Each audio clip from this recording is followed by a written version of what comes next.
Welcome to the Labyrinth. My guest today is Rahul Patil. He's a functional medicine coach. He specializes in reversing diabetes and obesity, biohacking, kids nutrition, fasting, carnivore diet, and this extremely rare diet called raw meat diet, which I'm very fascinated by. Rahul, welcome to the Labyrinth. Thank you so much, Pratham. I'm happy to be here on your podcast and your Labyrinth show. All the best for your venture, and you've been doing great work in this space. All the best for your future. And thank you for having me on the show. Thank you so much. Yeah.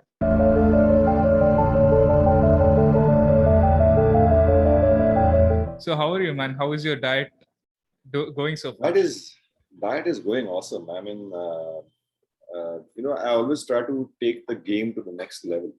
So for the past, not just for the past few years, but since the time I started my journey in health and fitness, it has always been about experimenting on myself. And when you experience something, then it's easier to spread the knowledge and speak about it with conviction because you yourself have experienced it. And that gives a much deeper insight of whatever you try in life, whether it is yoga, whether it is strength training, whether it is nutrition, whether it is a business that you do. So my belief has always been about doing it myself first and then spreading the knowledge to whoever, my friends, family, and people who consult. So this journey about raw meat is very exciting. So similarly, I thought about taking the game to the next level, the nutrition game. And I said, why not? I keep watching all these people eat raw meat on these different social media. And, anyway, I was doing the carnivore diet. So I was doing mainly carnivore. So I said, why not take the game to the next level? And here I am. Today is 38th day, and I have survived because everyone basically tries to scare you initially. The moment you say, you know what, I'm going on a raw meat diet. Are you serious? I mean, aren't you afraid about the bacteria, the salmonella, and this and that? I said, okay, you know what? We are actually a host to many more bacteria than our own cells. So we are actually humans. The body is basically a host to more bacteria than our own cells. So we should not be scared about bacteria. Yes, you can create an environment in your body where the bad bacteria can grow. But what is that environment? Is it going to come from raw meat? And are the people who are eating raw meat otherwise, are they experiencing that? No, they are not experiencing. It's just the fear in the mind. So I said, why not just try it? And the main fear was, will I be able to get good quality meat in India? No. I said, I'm sure there is a way out always. So I started my journey, and without taking any help from anyone, it was just a trial and error journey. The only thing what I'm doing on this journey is I started with dehydrated meat. So I did some my own research. I dehydrated rather than just eating it raw initially for a few days, I would say 2 weeks. And then I shifted to completely raw meat. So that was again eating marinated meat, but uncooked. So I would just marinate for 6 hours and I would eat it raw. And one fine day, I just felt like eating as it is. So I was, it was just 4 days back actually, what happened. I was outside and I was getting hungry. And I was wondering, how do I eat on raw meat diet when I'm traveling? What do I do? So, and I was luckily close to a butcher's shop, So I went and I purchased some pork chops from them, purchased a bottle of vinegar, washed them, and I ate them raw over there. So in sitting in my car, I was just worried that no one should watch me eating raw meat because they would just not understand what I'm doing over there. So luckily I was in a quiet lane and I was eating in my car, and I finished eating about half a kg of pork chops. And I think this was the next level within my journey of purchasing raw meat and eating it right over there and there. So the journey so far has been great. A lot of insights about blood glucose. As you can see, I have a continuous blood glucose monitor on me, which I'm monitoring my blood glucose. And I've been working out through this journey. So amazing journey, yes, so far.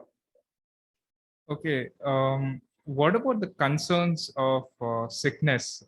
I'm not very well aware of this, because when I think of raw meat, that's the first thing that comes to my mind. What if I feel sick? What if I feel like puking it out? Firstly, how does it taste?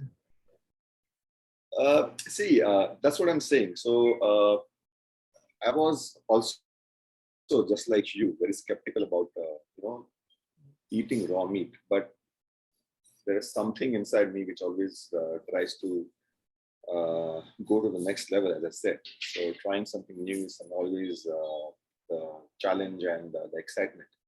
So I started with dehydrating the meat. So when you eat dehydrated meat, it takes away the unpleasant flavor of the meat.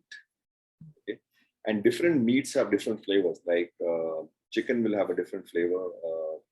Pork will have a different flavor. Beef will have a different flavor. What else?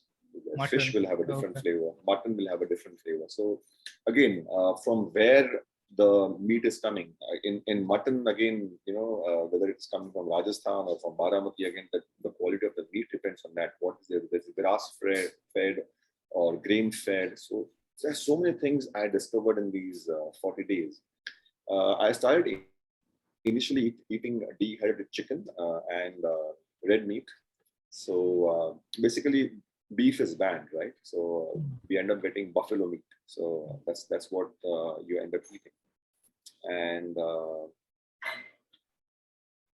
it's absolutely fine. I mean, dehydrated meat, anyone can eat it because it becomes very crispy, depending on the time you dehydrate it. And if you are marinating it, then it comes with the flavor of the marination. You know, the question about infections or not being able to digest it does not arise, because number one thing, we all fail to understand that our stomach acid itself is very strong, and it can break down our own muscle tissue without being cooked. Okay, so we are eating a muscle tissue which is not cooked, and it can just melt it. Our stomach acids are very, very, very powerful. The problem with today's population is because of the kind of food that we are exposed to. The gallbladder and the liver is already in a limited capacity. So it is not providing the kind of bile juices, the enzymes, the stomach acid to break down even normal food. So if a person who already has a problem of gallbladder, a compromised liver, a compromised stomach acid, and pancreatic enzymes, bile juice already present in the system, which is limited, then if you eat raw meat, it's going to cause some kind of problem or discomfort.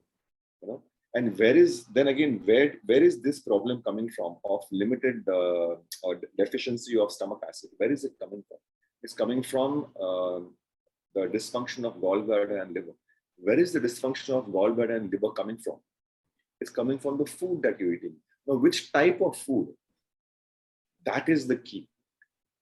The more grains you eat, the more, I wouldn't say vegetables, but the toxic vegetables, the more sugary stuff, the more processed food you eat, and more frequently you eat of the carbohydrate-rich meals.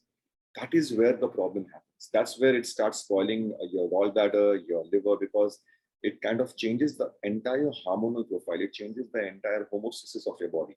And it starts affecting the gallbladder health over a period of time, and the liver health. Liver becomes fatty, the gallbladder function becomes limited, the bile juice productions starts becoming limited, the enzymes coming from pancreas, because pancreas again is trying to release insulin, but its function gets limited because it's being overused because of excess exposure to carbohydrates in different forms, refined forms, processed forms.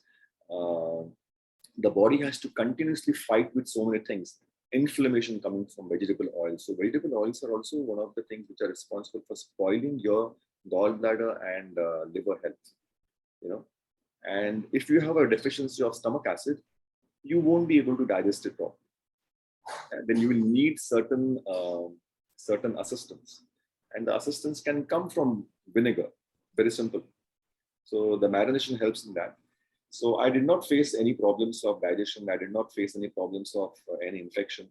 I'm alive. I'm healthy. In fact, I'm looking much better from the time I started this 40 days back. Uh, my weight is constant. In fact, I've lost 1.5 kgs. I also work out through my work, through my experiments. So that also is something, and I keep recording all the changes, what happens. So no infection, no bacterial infection. I clean the meat properly. I marinate the meat properly. I clean it myself. So I do everything about the meat, right from purchasing to cleaning to marination, everything myself. And then finally, one point of the day, I always eat it. And day 38, I'm telling you, I just look forward to every meal of mine. So no infections. There's no bacteria in the meat unless until the meat is open in the shop for a long period of time, from morning to evening, where the flies are sitting and they're able to lay some eggs over there. That's the time probably you might catch some infection. I'm saying probably, and I'm not even saying you might. So the chances of getting infection is next to zero unless you're eating the intestines of an animal, where all the rubbish is present, which normally we don't eat on a raw meat diet. On the raw meat diet, or even on a regular meat diet, you don't eat intestines or the organs which are a part of the digestive system. You understand? Okay. So all the rubbish is present over there, all those bacteria or parasites or whatever you call if it exists over there, not in the muscle mass. Okay. I know few people who do the carnivore diet, but you've taken it one level far and one level upwards and done the raw meat diet. Why raw meat diet? What extra benefits do you get from that? Extra benefits, good question actually. So this question keeps coming quite often. So number one benefit is that when you cook food, you end up losing a lot of nutrients. Yes, it does become easy to digest. So breaking down becomes easy. So if you're lacking in stomach acid, for example, it becomes easy. But even then, if you know, a lot of people cannot eat a lot of greasy food or a lot of even meat. People get put off by meat, and that's a typical sign of zinc deficiency. And people who get kind of indigestion or bloating or feeling of acidity, which is not acidity, those are all signs of lack of acid whenever they eat meat or greasy food, fried food. So coming back to the question what you asked me, digestion is absolutely easy. Absolutely easy. Okay. All right. Can you repeat the question again, what you said? Yeah. Let me finish it The properly. the question is, how is raw meat? What kind of benefits does raw meat have over carnivore diet? Yes. So number one thing is, yes, the cooked food will give you the advantage of breaking down the food properly. Even then, as I was pointing out, that a lot of people cannot break down even that. But it retains all the nutrition. So raw meat doesn't lose the nutrition of the entire nutrition profile. So your body is able to absorb maximum nutrition through it. So let's say when I dehydrate the meat, okay, for example, I'll tell you, if I'm dehydrating about 1 kg of meat, it gets down to about 400 grams after dehydration. Okay. So that much water is present in every meat. Nearly 60% is water. So what you actually get is about 40% of the meat that you eat. So if you're eating cooked meat, let's say you end up eating about 200 grams of chicken. So how much protein are you getting from that? It's only 40%. Okay, 40% of protein. Out of that 40%, how much is your body actually absorbing, and how much is it throwing, and how much did you lose while cooking? Okay. So the end result, what your body gets, is probably very, very less, fractional.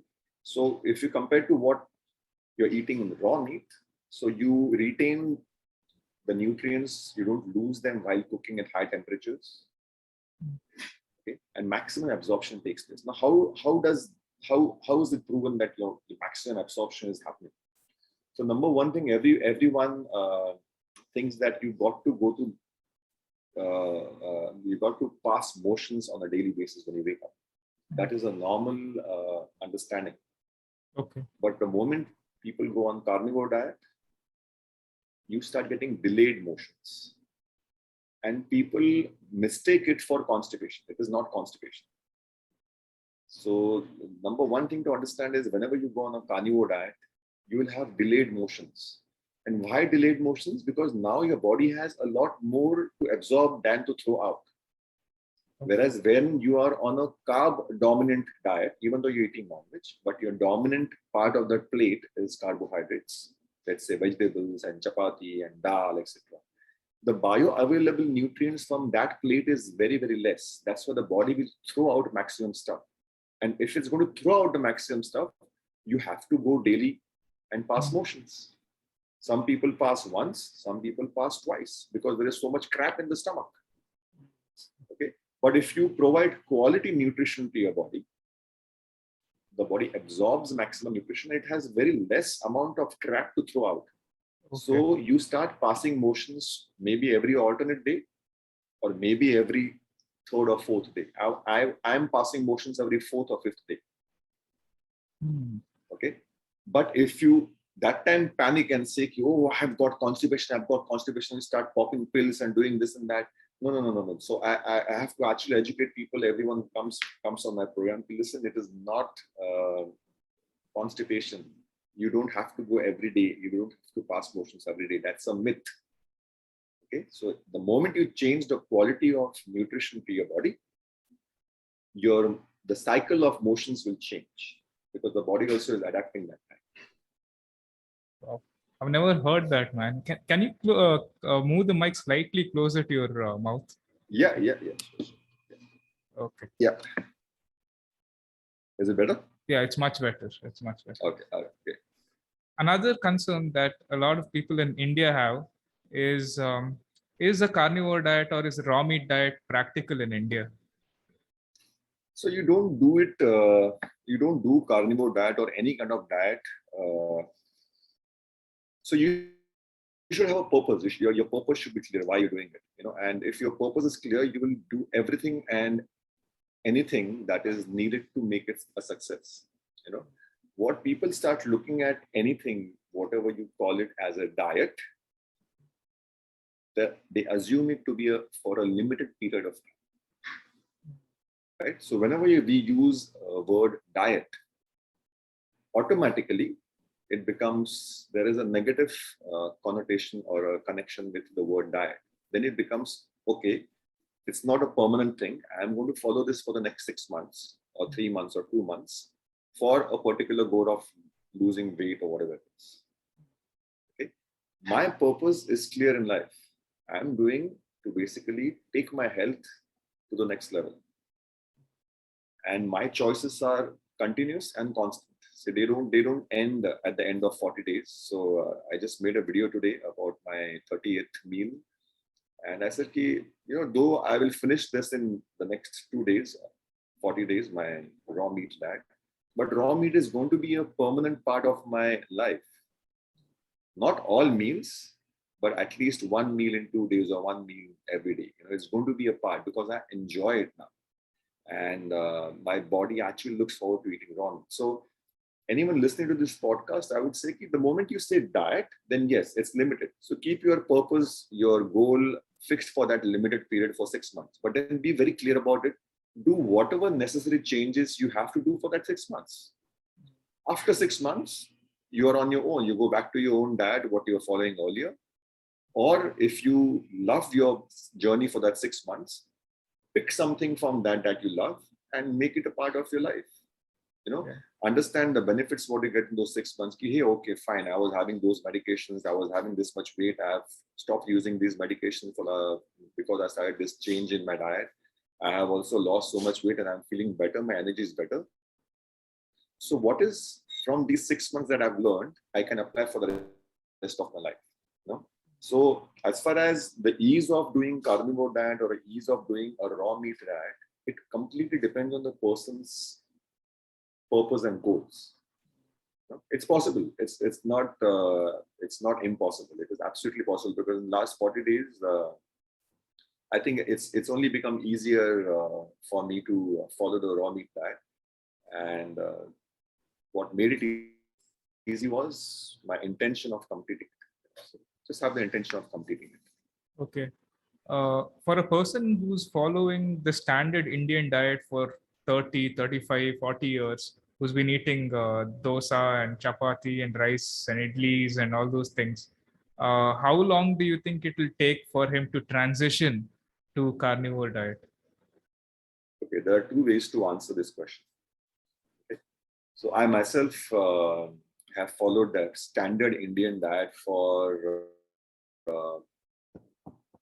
so for how many years? So let's say 2000 changed in 2016. So yeah, more than 35 years of my life I followed it, right? But I changed, and I realized I, in fact, as a health professional, I was prescribing wrong diets to people. So there are two ways to answer this question. How long does it take to Transition. transition? So there is something called Ashtavakra Gita, and there is a Gita told by Krishna. Okay. Right? There are two types. There are two Gitas. People don't know much about Ashtavakra Gita. So what Krishna says that you can change by experience. So you try and you experience it. You try and experience it. And this is what you do, and this is what you do, and this is what you do. So Krishna doesn't give you a straight answer. He says you experiment it, you experience it, and you'll find your answer. Okay, so in the language of Bhagavad Gita, it will be like, okay, you might take 6 months to change, depending on the kind of effort you put in. And the kind of effort you put in, you will get the rewards. If you put in your 100% effort, you will get your 100% rewards. But don't worry about what kind of rewards you get. Be happy in whatever rewards you get as a result of your efforts. That is what Bhagavad Gita will say. So there is no time frame. The only thing is that you got to put your 100% effort in each meal. Okay. Now, what is that 100% effort? I will say, okay, fine, I have 3 meals a day. I will eat 1 meal as a carnivore, and the remaining 2 meals I will have my standard Indian diet for 1 month. Then from 2nd month onwards, I will say, I will have 2 meals carnivore, and I will have 1 standard Indian diet. So I have put in my 100% effort. In 1st month, 2nd month, and 3rd month, I would say I will have all 3 meals as a carnivore. But I have put in my 100% effort. So whatever results I get out of these three months, I have to happily accept it. That is Bhagavad Gita answer. What does Ashtavakra Gita say? Ashtavakra was an intelligent saint during King Janaka's time, but he was physically crooked, but very intelligent. That's why the name Ashtavakra. When he was born physically crooked, but very, very intelligent. So what he says, the truth is now. Okay. You don't have to find it. You don't have to realize it. It is now. So there is no time limit to change. If you got to change, if you got to be carnivore, do it now. No trial basis of 1 month, 2 months, 3 months. You do right from now, today itself, all 3 meals carnivore. Now, there are 2 different types of people. There are certain people who can leave the cigarette right away. नहीं, बोल दिया ना बोल दिया, cigarette बंद, वो हो गया अष्टवक्र. दूसरा बोलेगा नहीं, मैं सिगरेट छोड़ेगा, अभी आज मैं 20 पी रहा हूँ ना, आज से मैं 15 पीऊंगा, कल से 10 पीऊंगा, अगले महीने से 5 पीऊंगा, चौथे महीने में छोड़ दूं. वो हो गया Bhagavad Gita. Now, the ease of doing carnivore depends on the type of the person you are. Which path you want to follow depends on your mindset, how strong or what kind of a mind you have. I hope this kind of answered your question. Yeah, it does. You're giving 2 strategies for 2 kinds of people. Another question that a lot of Indians would ask is if we switch to a carnivore diet or a raw meat diet, will that cause cholesterol problems or will that cause too much heat in the body? Good question, actually. It's a very, very popular question, I would say. So cholesterol and heat. So number one thing to understand about cholesterol is not our enemy. Without cholesterol, we cannot survive. Our body itself manufactures cholesterol for its own survival. Cholesterol also is involved into, it also works as a carrier of vitamin D3. You know, if you go out in the sun, the vitamin D3 gets absorbed in the skin. Who carries it? Cholesterol carries it. Cholesterol is essential building block for your basic hormones, male and female hormones. So cholesterol, again, 25% of the total cholesterol that is manufactured by your own body, whether you want it or you don't want it, your body is going to manufacture cholesterol. Why does 25% of it is required by your brain? So your brain survives on cholesterol. So number one thing to understand is cholesterol is not something to be not wanted. In fact, you want cholesterol. There are n number of researches which have proven that people who live longer have elevated levels of cholesterol. People who have a shorter life have less cholesterol. But our entire industry basically focuses on giving medications to reduce cholesterol. Okay. So number one thing to understand is cholesterol is not your enemy. What is the enemy is the chronic elevated blood sugar levels, which can cause a lot of oxidative stress. And then one of the types of cholesterol, that's low density lipoprotein. It also has 4 different types of particles. It can increase the number of much smaller particles of LDL, which can become a problem. Okay. Still, cholesterol is not a problem. So what is the problem? The problem is the excessive amount of blood glucose coming from refined sugar, refined processed flour. Going for the heat. So different people have different definitions of heat. Some people say heat means they get pimples. Some people say heat means they get mouth ulcers. Yeah. Some people what they mean by heat is that they feel acidic. Yeah. Okay. So when they feel acidic, that is actually lack of acid. Okay. So that is not, so again, we have to go back to the earlier conversation what we had. It is the lack of manufacturing of the bile juice coming from the liver and, the gallbladder dysfunction and the pancreatic dysfunction of the pancreatic enzymes, etc., digestive enzymes. Lack of that. That gives a feeling of the food coming up because you don't have enough stomach acid to break down whatever you've had. But what happens? The modern medicine defines it as acidity and gives you pills to pop, because for modern medicine, everything is about popping pills, not about understanding the root cause. They don't want you to understand the root cause. Okay? So it is not about that. There is a simple strategy for that. Increase the stomach acid levels while you're eating the food, and this problem can be solved. So you can actually have apple cider vinegar. Okay. About 2-3 tablespoons when you're eating meat. If you have a difficulty in digesting food like greasy food or protein-rich foods, and that will make it easy.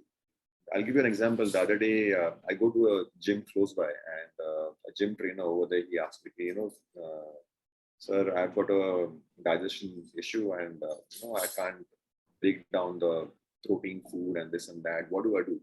I told him, listen, just take 3 tablespoons of apple cider vinegar with each meal and take it for 1 month.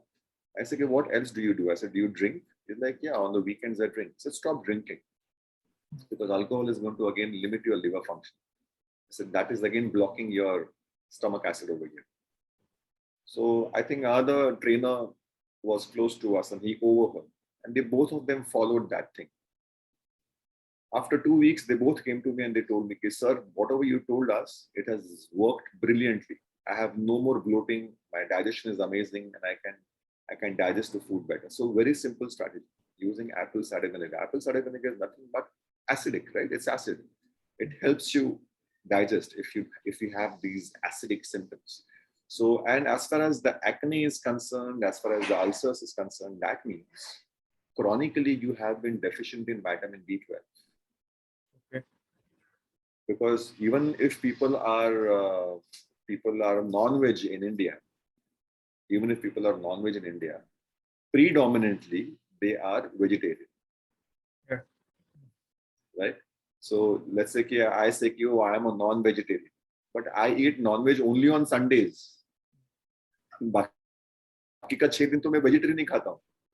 Every meal I don't eat non-veg. Oh, exactly. I am a non-vegetarian. I eat eggs twice a week.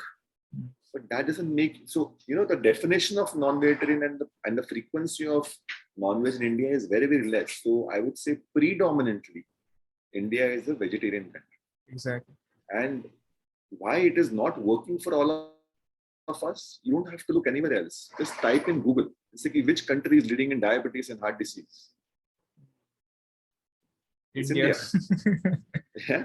So you don't have to look anywhere. It's not about the size. It's not about being obese and being diabetic. You can be thin and be diabetic also. And that is one of the greatest myths what people have. People think, "Yaar, मैं पतला हूँ ना, मुझे कुछ नहीं, I'm okay." गए 20 साल 30 साल से मैंने मेरा वजन same रखा है. But you don't know what is your internal health. You might have visceral fat. You might be insulin resistant, and you might be diabetic. So as far as that. Two things are concerned. Cholesterol is not a problem, and the heat thing. I guess I have answered both the things. Yeah. And you said those ulcers and pimples might be because of vitamin B12 deficiency. B12 deficiency. B12. Okay, so what are good sources of vitamin B12? Eggs are someone who doesn't eat non-veg that often. Eggs are a good source of vitamin B12. If you eat non-veg, that's a great source of vitamin B12. So B vitamins are essential for these things. And another thing, what can happen in these people is who get pimples are also too much of exposure to estrogens. Okay. So too much of excessive estrogens inside the body. That's one thing that can also give rise to acne. Also exposure to estrogen. So let's say the creams that they apply can be high in phytoestrogens. They might be exposed to a lot of plastic. Yeah. They might be exposed to a lot of plastic. So, a simple thing. People drink a lot of tea, right? They drink tea from those thermocol glasses, and a lot of times the tea also is parceled in plastic pouches. So imagine that kind of heat being transferred in that plastic, that cheap plastic and cheap thermocol boxes. That all leaves a residue of chemicals along with phytoestrogens, which increase the estrogen levels in your body. Along with the sugar, of course, the sugar also comes with the chai, right? So chronically, you keep getting exposed to that. 2-3 बार तो दिन में चाय P ही लेता हूँ बाहर से. If you ask any normal person, 2-3 बार तो चाय पी ही लेता हूँ. So imagine the kind of estrogen levels which are keeping on increasing over a period of years. Okay. The food packed in plastic pouches. So normally all processed food is packed in plastic.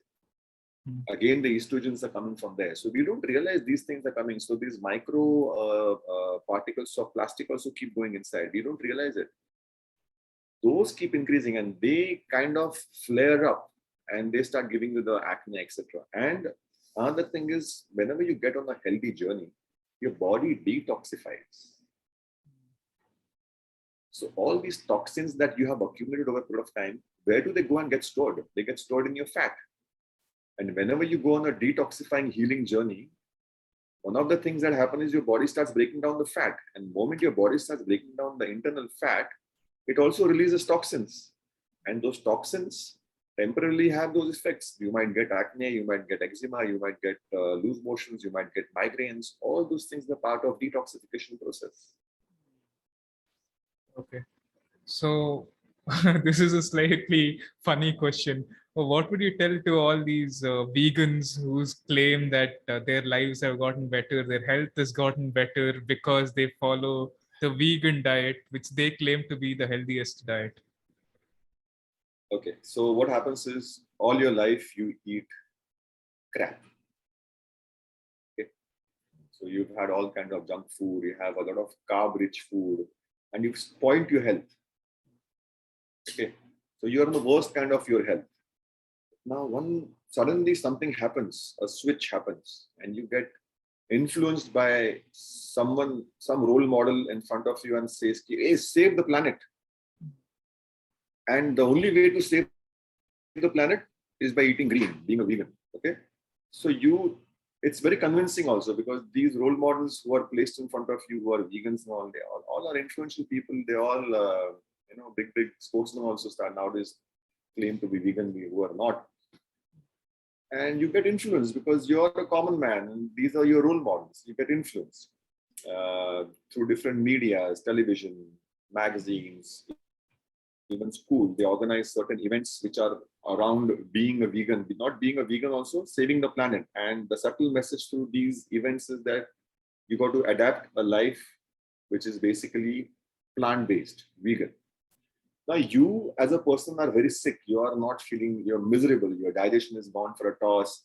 You get these headaches, you get these pimples, and you've had these snacks, chai, chiuda, all kinds of stuff, cakes occasionally, ice creams, and you've had this enjoyable life. And now suddenly you say, मैं vegan जाऊंगा, मैं vegan बनूंगा, and by going vegan, I am going to stop eating all this crap. No plastic in my life.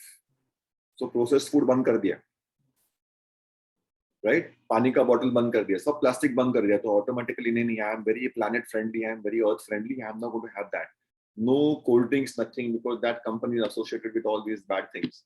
No this, no that, no that. Only घर का खाना खाऊंगा और खाली मैं इतना ही खाऊंगा, और मैं then extremely I'll only eat green vegetables, etc. So the benefit what vegans get is not by eating vegan food, it is by eliminating the crap. So when you eliminate the crap, you get the benefit of a relief. Oh, there is no stress anymore. The body feels, I don't have to fight it out now constantly. No ice cream is coming in, no processed food is coming in, no sugar is coming in. Okay. और कुछ गंदा plastic वाला नहीं आ रहा है, तो the body feels relieved of the entire stress coming from all this crappy food, and now it starts diverting its energies towards healing itself. Okay, so for the first 5 years, a vegan will feel extremely healthy because there is no more stress of fighting off crap food. So the first 5 year of journey is like a graph is going up and up and up. Okay, but it can only run this much. After 5 years, 3 years, 5 years, the graph starts coming down, because now you start experiencing the problems coming from the deficiencies of a vegan diet. Because vegan diet, which is plant-based, is not something that gives complete nutrition to human body, because it is not bioavailable. So it might give you temporary energy to perform and function, but it is not going to provide you the entire set of nutrition that you need to survive and thrive. To survive, yes, you might survive, but you will not thrive on a vegan diet. So over a period of time, the graph which was going up will now start coming down, and you'll start experiencing the issues of joint pain, depression, muscle loss. A lot of vegans start losing teeth, hair, a lot of things start happening. But the influence of veganism and the belief of that by doing this, they are saving the planet, a lot of times overshadows and makes them blind from all these things that are happening to them. Some of them get out of it. You'll have a lot of examples on social media where people show their earlier journey of being vegan, and then they're experiencing the problem, and then they're changing back to eating meat. Number one thing, by eating human bioavailable food, which is animal sourced, you are not harming the planet. Okay, you are actually compromising your own survival. So the choice is up to the vegans. You're being fooled into believing that you're saving the planet by choosing to eat plants. It is not so. In fact, if you go and study about the agriculture practices which are involved in manufacturing the vegan food, it is killing more animals. It is killing more ecosystem than someone who is a meat eater. So the entire ecosystem, which is supporting the veganism movement, is killing more animals per acre. So the thousands of acres are actually devoted to create an ecosystem for creating food for vegan what do you say population, which basically is pushed onto the vegan population. But that ecosystem is actually killing the planet. It's increasing the, the carbon footprint. Okay. It's killing the animals because thousands of acres are devoted to corn and soya agriculture, and the kind of practices that are needed. They should do little more investigation and study that. But they will argue that most of the soy that is manufactured is given to animals to eat, to fatten them up. Whatever it is, you see how many animals you're killing by is that the only thing that is done for soya? Soya bean oil is also made. Soya is also proposed as a protein supplement for humans, whereas soya only disrupts your endocrine system. So if you know the kids who are growing, who are pushed into having soybeans, the female kids, they actually start getting early puberty, and male children, they start getting delayed puberty. So many hormonal changes because of excessive carbohydrates and wrong proposal of soya in children, you know. And gynecomastia, male breast, is one of the leading causes of psychological issues in males, you know. And if you go deep down and understand the history of that person who is experiencing gynecomastia, male breasts, you will see that he's eating a carb-rich food, a sugar-rich food, a soya-based food. There'll always be a history of that, you know, right from childhood. So you have to go really deeper into it. You will not find one person who's had meat and had all these issues. You will not find even one person who's had only meat and fat coming from animal source food. He will never have gynecomastia. The girl child who will be exposed to eating correct human food will never have puberty issues or early puberty issues. You know, she will never have a PCOD. So if you just go down deeper, the health issues that the present population is experiencing, the what do you say, the environmental stress, if you just look what is causing, the real truth or the real reasons are very, very different. Very different. Do you think we should give up carbohydrates and sugar completely? No, I don't ask people to give up carbohydrates and sugar completely. You got to be very smart about using carbohydrates and sugar. You know, you first need to understand yourself. Okay. So you understand your body's capacity to metabolize carbs and sugar. If your body is in a stage where it cannot metabolize carbs and sugar, you don't have it. But if you are insulin sensitive, if you are active, if you go and work out 2 hours a day, then you get a chance to experience eating carbohydrates and sugar. But that should be a reward, not something you have every 3 hours. You should be able to reward yourself. Okay, I said I've worked it out. I am insulin sensitive. I'm not a diabetic. My HbA1c levels, my fasting insulin, my PP insulin, everything is in order. I don't have inflammation. My inflammation markers are low. You know, I don't have any digestive issues. Assess all these things. You know, don't just blindly say, mere paddada bhi khate the carbohydrates. Generations we've had carbohydrates. We've been doing agriculture for thousands of years. Yes, you're doing it, but then that generation were more insulin sensitive. This generation is not more insulin sensitive because of the kind of exposure you've got. So, जैसे समय आगे बढ़ता है, as the time goes forward, we also need to adapt to the times, without losing the grip on what keeps us human. And what keeps us human is basically the correct nutrition what the humans need, right? So I'm not saying stop eating carbohydrates. I'm not saying stop eating sugar. I'm not asking you to stop eating fruits. All I am asking is understand your body, whether your body can metabolize fruits, sugar, and grains or not. Understand that. Once you understand, assess it, Assess your insulin sensitivity. Go ahead and eat as much your body allows you to eat. Okay. Anything in excess is going to give you a problem. Okay, so analyze, assess, enjoy. As we spoken earlier, India is the diabetes capital of the world.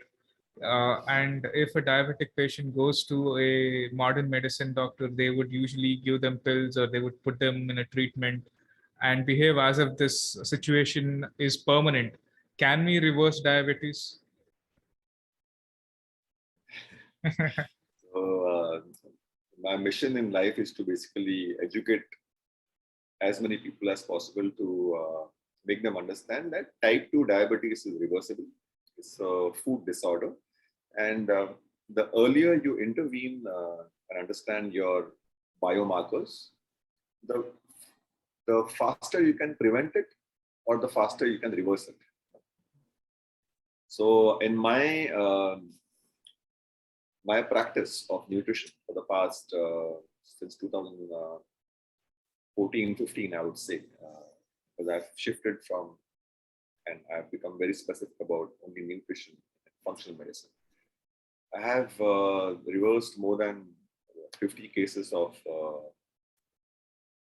diabetes. They all are also, most of them are recorded also. They're on my website, they're on my Instagram, quite a few of those cases. And all these cases are well documented. So it's not something, and some of them were on insulin. They have stopped insulin from day one itself. They were taking it without any real cause. And all people have been able to reverse diabetes. Yes, there have been one or two failures who were very old in age and who were not able to adapt to the kind of changes what they had to do. So this proves one thing, that the earlier you prevent diabetes, the easier it is to reverse it. Because the older you get, somewhere the willpower becomes less and less, and your body starts not to respond. It kind of holds on to it because the damage is so far ahead. But even in worst cases, you can always control the amount of insulin that you are taking. So the insulin usage can go down. But I would say almost all the cases have stopped medications, and every case we have a data. We have lab tests before starting. We have lab tests in between. We have lab tests right at the end of the program, and every case is unique. There are females with diabetes, with PCOD who have reversed it. There are males in the age group of 50, 55 who are on insulin, who have stopped insulin. There are youngsters as young as 30, 33 who were diabetic, who have stopped taking medications. Then there are even younger kids who are actually sportsmen. When we did the lab tests, they were diabetics at the age of 15 and 16. So we have been able to detect that at an early age and prevent the future damage. So, diabetes is not age related. Diabetes is connected with food, and there is no age bar for being a diabetic. So, I have got kids who are diabetic. I've got youngsters in the age group of 20s who are diabetic, 30s, 40s, and 50s. But the older you get, the more difficult it becomes to reverse the process. It is reversible. If you are mentally strong, you can do anything. Okay, so how did you reverse it? Did you put them on a specific diet? So what I do is I combine functional medicine with different strategies. So functional medicine is where we understand the root cause.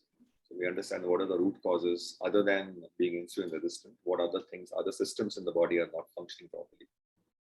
And then we strategize. Then there is a strategy of including intermittent fasting, including de-stressing activities, including movement activities.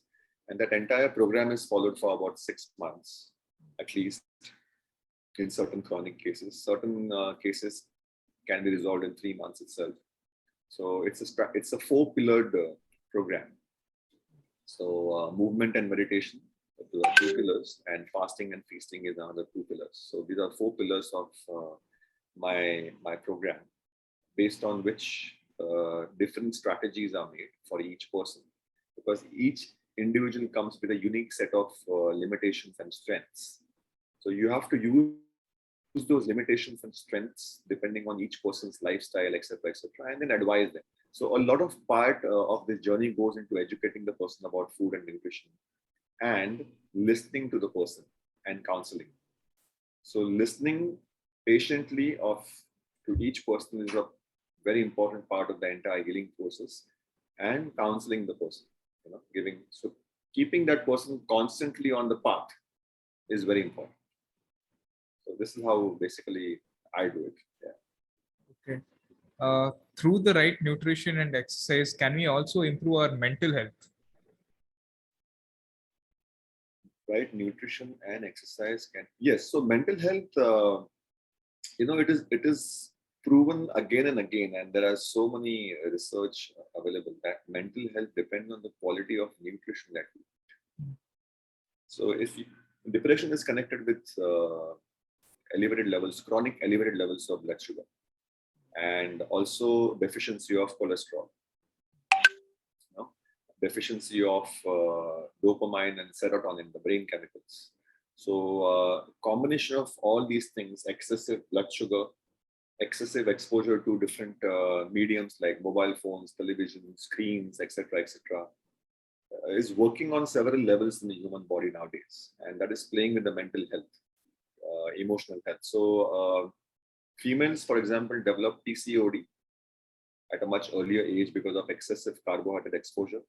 And females who are exposed, who experience PCOD, are also having a lot of emotional issues, because they go through a lot of physical changes, the physical shape and size change in a lot of women who experience PCOD. That plays on the mind, that plays on the emotions, that plays on the interpersonal relationships. So a lot of times that problem which is coming out as a behavior is not the personality that person is actually. It is connected with the kind of food that person, that girl, has been exposed to right from the childhood.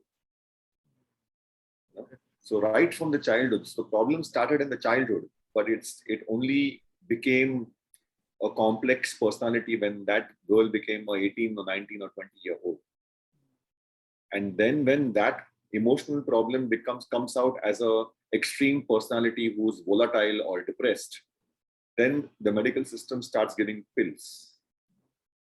For PCOD, hormonal pills, and for mental issues, some other pills. Okay, like the serotonin uptake inhibitors, etc., etc. Then that female will get stuck in that cycle of hormonal medication for PCOD, and for depression, the serotonin uptake inhibitors, or the anti-anxiety pills, or the sleeping pills. Then that person will become even more complex. By the time that female is 30, she will become probably an isolated individual who doesn't have many people around them. Probably. Okay, so I'm just giving an example of a story. The root cause is again in food.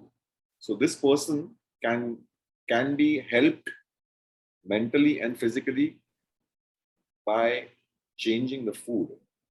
And that is the 80% of the results will come from the food. And the remaining 20% will come from, of course, exercise, what you're saying. So exercise definitely increase the positive hormones in the body, the endorphins, etc., etc. Increases your brain chemicals, happy mood chemicals, oxytocin, etc. So that will make the person feel good. So that's only 20%. Meditation or counseling, that's the 20%. 80% of the results in changing the mental game, the emotional game, will again come from the nutrition. Okay. And the remaining 20% comes from the exercise part. It's an essential thing. It's as important as the nutrition, but exercise is important for your mental space, mental health, counseling, meditation. Yeah. So that's very important. Yeah. Yeah. So the root cause of stress and anxiety and depression is mostly food. I had a similar experience too. A few years ago, I was having insomnia. I wouldn't get sleep for a couple of days, and I thought maybe I should go to the doctor. But then I realized if I go to the doctor, he'll give me melatonin, those sleeping tablets, and I didn't want that. And after further research, I realized that the root cause is I have extreme vitamin D deficiency. So I started taking vitamin D supplements, and eventually I was able to sleep again. And now I'm realizing that if you take too much vitamin D supplements also, it may not be enough. You may have to aid it with magnesium, because without magnesium you may not be able to absorb vitamin Absorb, D. yes. Yeah, so in 21st century, is are these supplements necessary? Yes, they are necessary because we don't do what we are supposed to do, Mm. right? So we are supposed to expose, we are supposed to be out in the sun and getting exposed, but we live in temperature controlled environments. People don't like to go out in the sun and sweat it out. So uh, even if you go out in the sun, you're still wearing your clothes. So only partially you will be exposed. Your face will be exposed, or probably your, partially your arms will be exposed, depending on the size of the t-shirt or the shirt what you're wearing. Your ankles might be exposed. So again, the amount of skin, the area of the skin that should be exposed out in the sun at least for an hour should be at least 80% of your body. Okay? So, which again, how often do we do it? We don't do it, right? So that's why the most common deficiency today in population is vitamin D3 deficiency. And vitamin D3, as we know, we have seen for the past 2 years, the chances of not having any complications of any infection um, become less if your vitamin D3 levels are good. So vitamin D3 supplementation is something that everyone should take it periodically, every quarter or every 2 months. So that's something that will always keep your immune system boosted, always give you a better chance of fighting any kind of infection. So yes, taking supplements is essential for today's population. Again, the kind of food that we predominantly eat, the vegetables and fruits and plants, the way they are grown, uh,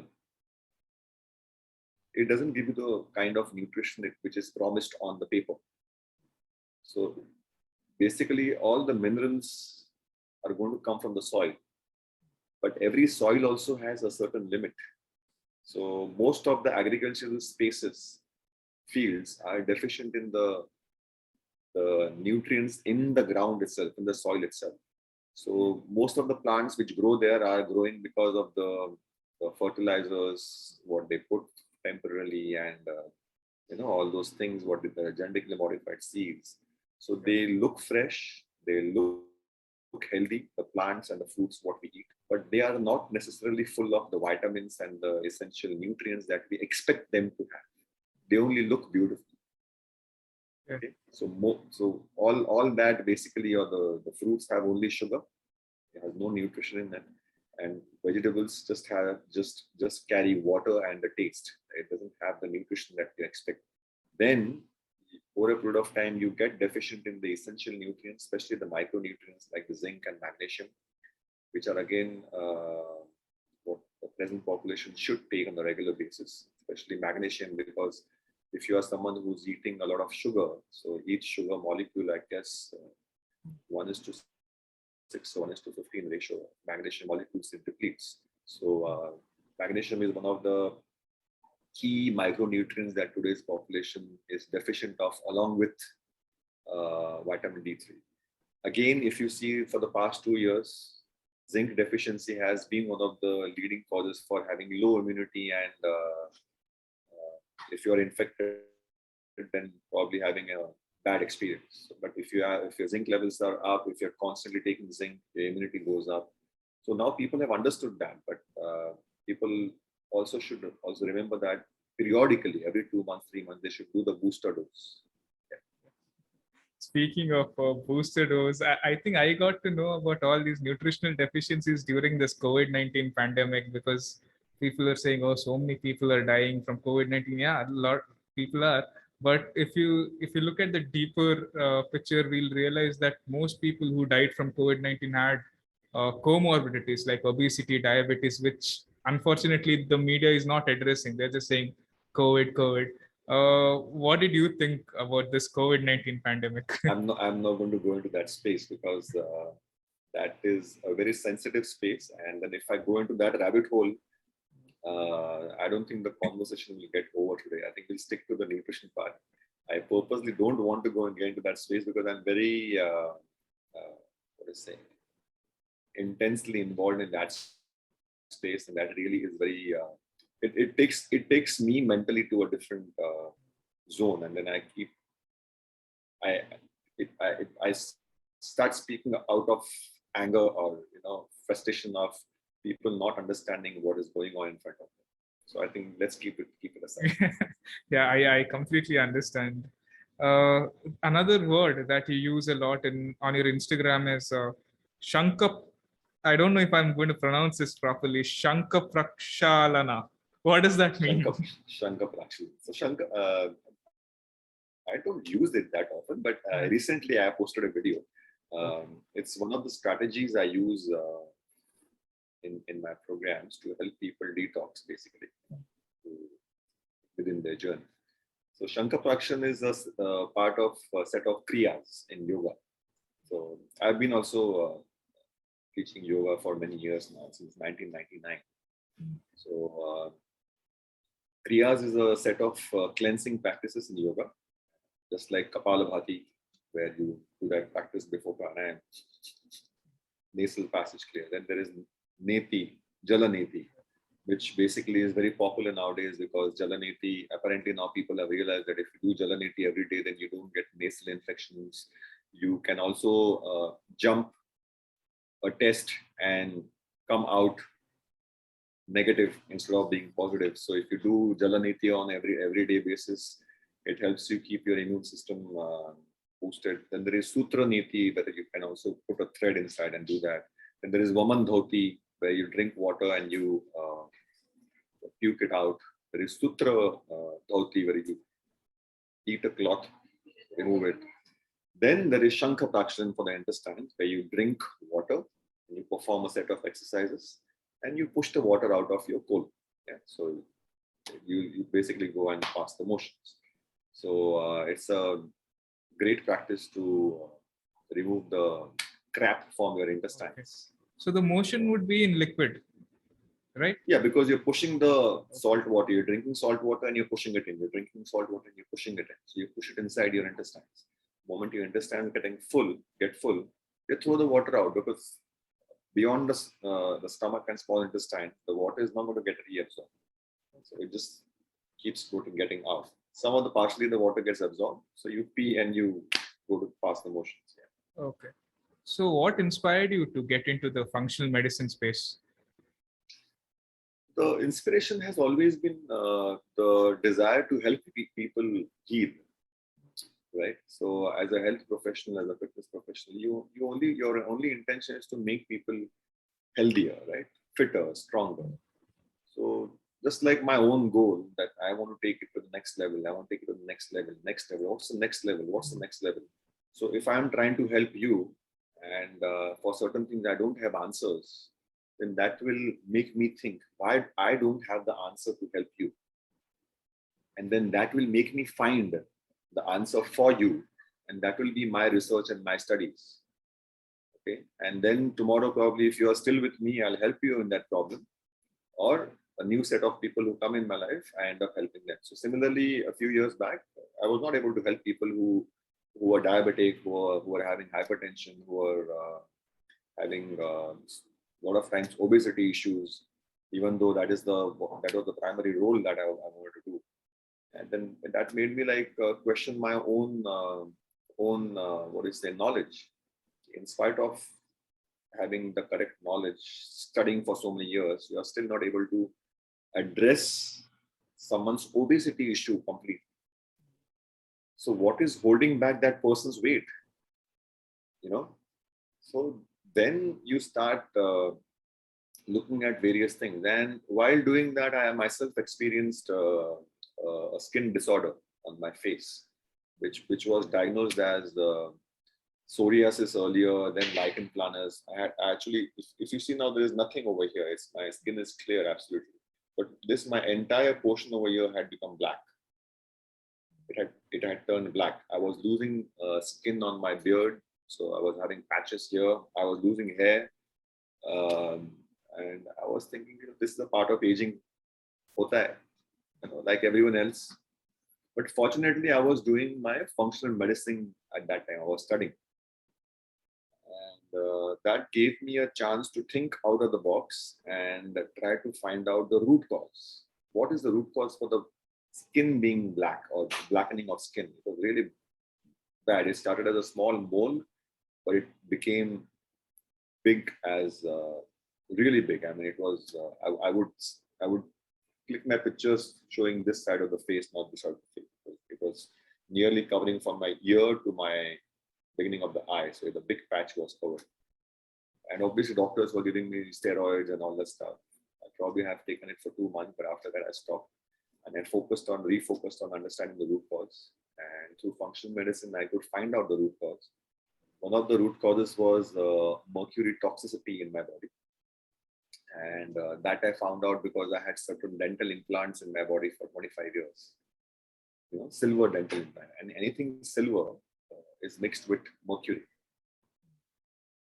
And it was there for nearly 20 years in my teeth. So it was kind of slowly poisoning my body for all these years. And finally, because of different stress, this had kind of come out on this side.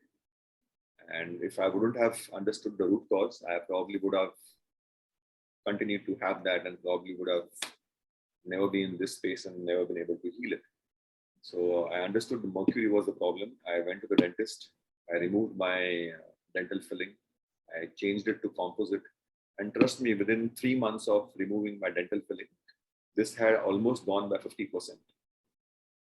And after that, I have, as I said, I keep taking the game to the next level. So I kept on taking the game to the next level. And today you can see there is absolutely no mark left. In fact, my skin is, my health today is the best in my entire life, even better than what I was in my teens. Wow. That's very inspiring, man. The way you changed your life for the better. Thank you so much for coming on the Labyrinth. This was a very educational session. Most welcome. Most welcome.